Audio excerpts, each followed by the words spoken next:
En fait, je voulais en savoir un peu plus sur l'économie sociale et solidaire. Ça m'a vraiment intéressée en faisant la coopérative de jeunes majeurs. Et je pensais que je pouvais apporter mon expérience au sein de la mission à la Desk Cornouailles.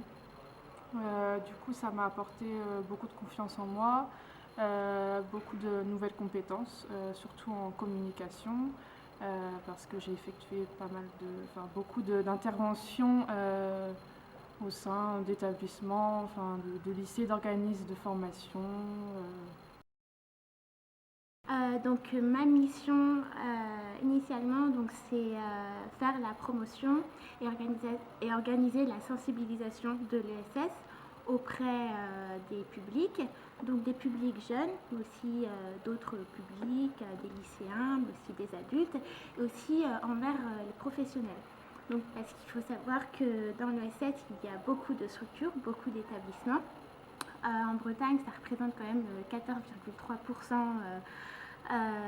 des emplois en Bretagne. Et finalement, encore beaucoup de personnes et de structures n'en ont pas conscience en fait qu'elles exercent dans l'ESS. Donc ma mission, c'est aussi d'aller à leur rencontre, de les aider dans leur développement, dans leur structuration et voilà, de les aider à se reconnaître de l'ESS. Un projet qui a démarré à Saint-Malo, c'est qu'en fait on valorise les produits fruits et légumes laissés sur le champ après récolte avec un groupe de glaneurs.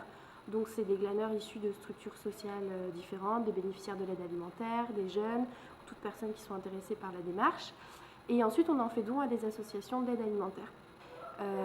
Et donc je suis dans de la gestion de projet, c'était ça qui m'intéressait. J'ai rencontré plein d'acteurs différents. J'ai découvert justement aussi l'ESS, ce que c'est, qu'il y a vraiment des opportunités de travail en France, parce que moi j'étais plus intéressée par l'international à la base, un peu pessimiste sur ce qui se passe ici, et ça m'a ouvert les yeux et ça m'a montré qu'on pouvait faire avancer les choses avec l'ESS, je pense. Je pense qu'il y a un gros malentendu sur l'économie sociale et solidaire. Et la plupart des gens pensent que la solidarité, c'est forcément de l'altruisme.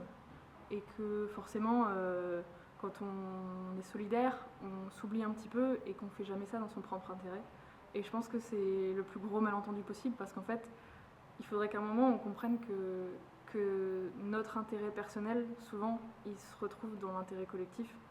Et que si on pouvait parfois faire preuve de solidarité dans la vie quotidienne, on se rendrait compte que c'est pas quelque chose qu'on donne sans jamais recevoir et qu'on se fait pas entuber quand on aide les autres ou quand on est solidaire en fait. On y gagne forcément toujours quelque chose et c'est juste que c'est une autre manière d'appréhender les relations et d'appréhender l'économie aussi, je pense. Du coup, moi j'ai fait des études en gestion d'entreprise et mon projet de fin d'études était de créer une entreprise et j'ai découvert le Statuscope à ce moment-là, mais en fait on m'en avait jamais parlé. Donc j'ai fait le constat qu'il y avait des grosses lacunes pédagogiques dans les programmes et en gestion d'entreprise qui est assez grave, je trouve.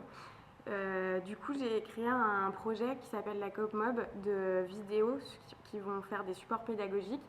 Et donc, j'ai parlé de ce projet à la DES, là où je fais mon service civique, et on m'a proposé de faire un service civique et sur ce projet, et pour m'aider aussi à découvrir un peu plus ce qu'est l'économie sociale et solidaire. Parce qu'en fait, je savais ce que c'était, mais je savais pas je savais comment s'organise ce genre de concept et les valeurs qu'elle porte, mais je savais pas que ça s'appelait l'ESS. J'ai accompagné Mélanie sur tous les projets du pôle, mais ma grosse mission, c'était le mois de l'ESS en novembre. Donc voilà, coordonner les acteurs pendant le mois de l'ESS et faire des événements aussi en tant que pôle du coup de l'économie sociale et solidaire, donc des apéros.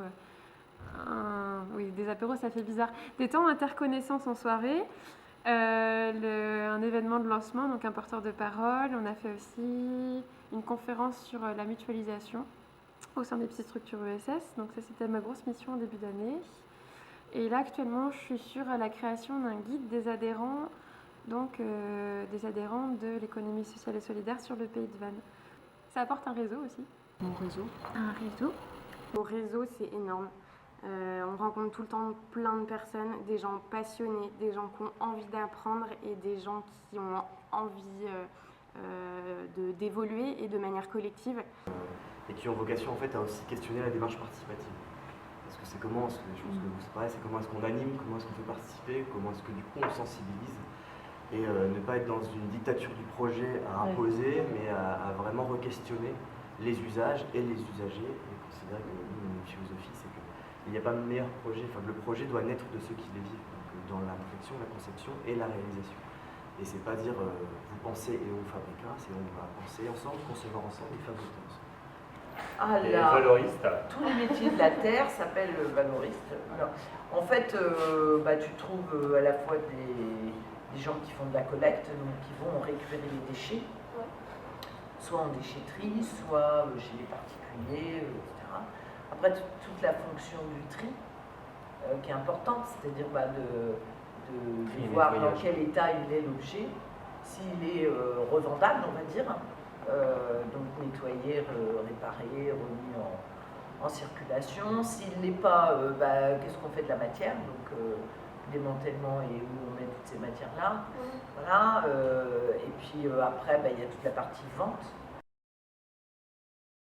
Je pense que maintenant, on entre dans une ère progressivement qui change. Et je pense qu'en tant que citoyen, on doit reprendre notre place, que ce soit dans l'économie, mais notre place de façon générale dans le système qui, bien souvent, n'a pas intégré les citoyens, n'a pas intégré les personnes. Et je pense qu'en tant que citoyenne, je trouve qu'il est important de se réapproprier le système et de reprendre sa place. Et l'ESS est une des voies pour y arriver. Alors après, l'ESS, c'est pas un système miracle, non, mais ça ouvre quand même des opportunités. Et c'est une façon aussi d'agir en complémentarité avec les autres et avec d'autres systèmes. J'ai envie de parler d'un glanage que j'ai fait où j'étais avec des bénéficiaires de l'aide alimentaire qui ne parlaient pas français pour le coup et qui, quand on repartait, donc on faisait du covoiturage, donc ils étaient avec moi en voiture et ils n'arrêtaient pas de rigoler, de parler du glanage. Ils ont été hyper efficaces, en plus ils ont ramené des quantités hyper importantes et donc du coup après je les ai déposés et moi je me suis sentie utile d'avoir réussi à orchestrer tout ça et qu'on a vraiment des besoins et que ça peut avancer aussi, quoi. Enfin, je pense. Je fais des études dans le développement durable et j'ai vu, je suis au taquet sur tout ce qui est environnement, j'ai vu je pense que toutes les sciences possibles en environnement et jamais on a abordé la question de l'économie. On l'a survolée et je trouvais que c'était pas logique dans le cadre du développement durable de ne pas aborder cette question-là.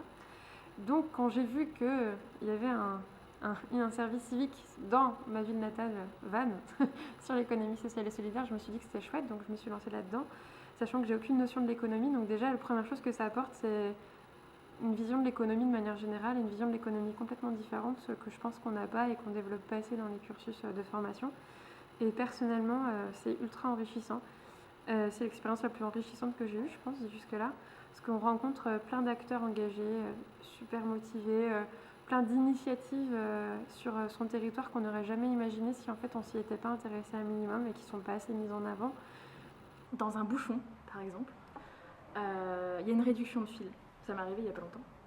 Il y a une réduction de fil, on voit au loin à 1 km qu'il y a une réduction de fil, on passe de 2 voies à 1 voie. Et bien il y a des gens, plutôt que de se ranger sur la file qui va continuer plus tard et se dire comme ça tout le monde se met sur la même file et on fait en sorte que tout le bouchon se fluidifie beaucoup plus rapidement. Il y a des gens qui vont continuer d'avancer sur la file de gauche jusqu'à bloquer complètement la circulation en se disant je vais aller le plus loin possible avant de me rabattre, comme ça je vais gagner un petit peu de temps ou de distance. Sauf qu'en fait ça pénalise tout le monde, y compris les personnes qui pensent aller plus vite en allant à gauche, parce qu'au final elles se retrouvent bloquées au moment de l'entonnoir. Et ça m'avait marqué parce que je me suis dit que l'intérêt collectif souvent ça paraît opposé à l'intérêt personnel alors qu'en fait ça peut très bien être les deux.